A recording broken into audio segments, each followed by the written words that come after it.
Man versus Slug. Welcome back to Man vs Slug. This week we'll be planting lettuce, which is in the Veggie 1 bed book, and planting peas, which isn't, but they're tasty. For planting the peas, this week we are going to be soaking them for half an hour or so before we plant them, unlike what we did a few weeks back with the pea shoots, because I didn't read the book properly, did I? That's a lot of peas. The plan in the Veggie 1 bed book is that we're going to put lettuce 5 foot from the far end. That plan doesn't have quite the layout we do with the 2 different beds, so we're going to measure up 5 foot along from that far end.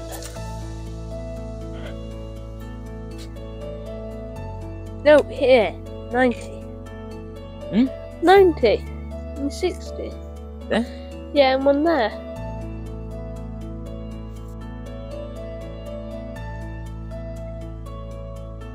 As you can tell, we're doing perfectly straight lines.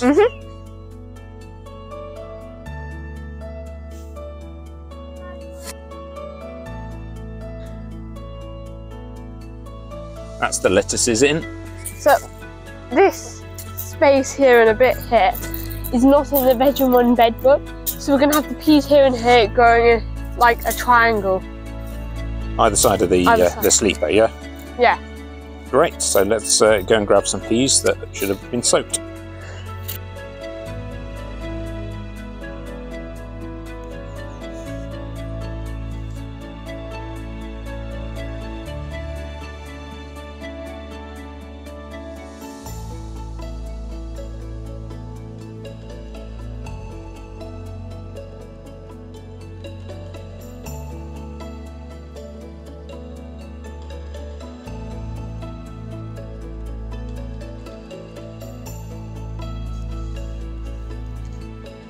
I'm going to finish off by planting some of the peas in a seed tray, so that when the slugs eat the ones in the garden directly, we'll have something to fill in the gaps with.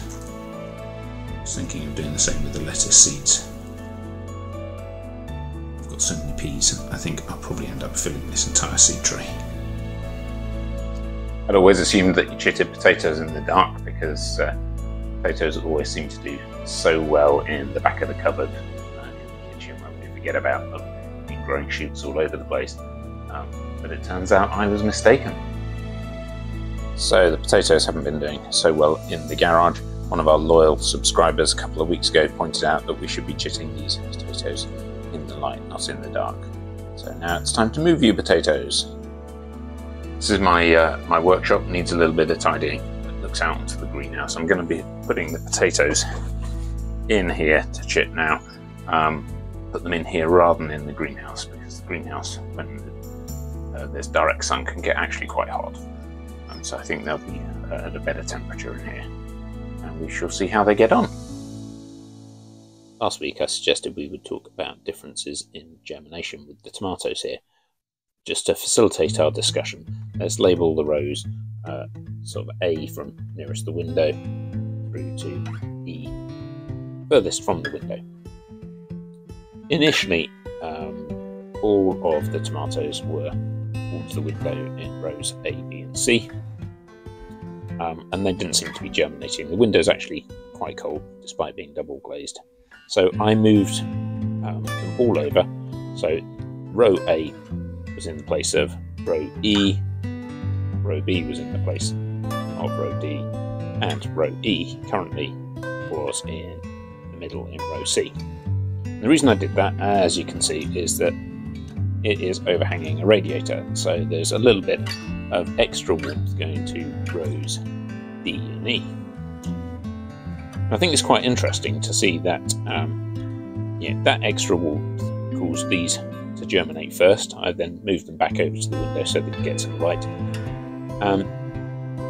And what was row C, now in row E, or in the middle, hadn't germinated. I've since moved those over, and they've started to germinate, including the chilies. Yeah. there. The peas have got a nice tripod set in front of them. I will show you the time lapse that we've got in a moment. I think the peas are quite interesting. They're all sat by the kitchen window. Obviously it's a single tray and I wasn't able to rearrange them particularly during the time lapse. We've got this sort of swathe of peas growing here and a thinner patch.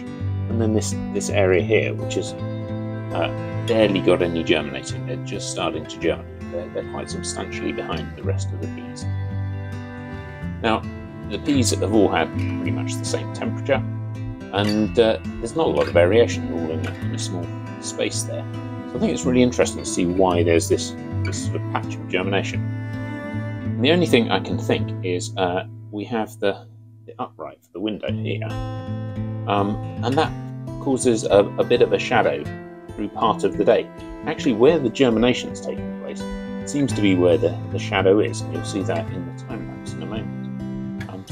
I think it's curious just how sensitive the plants are to different temperatures or amount of light, etc., as to how quickly they germinate.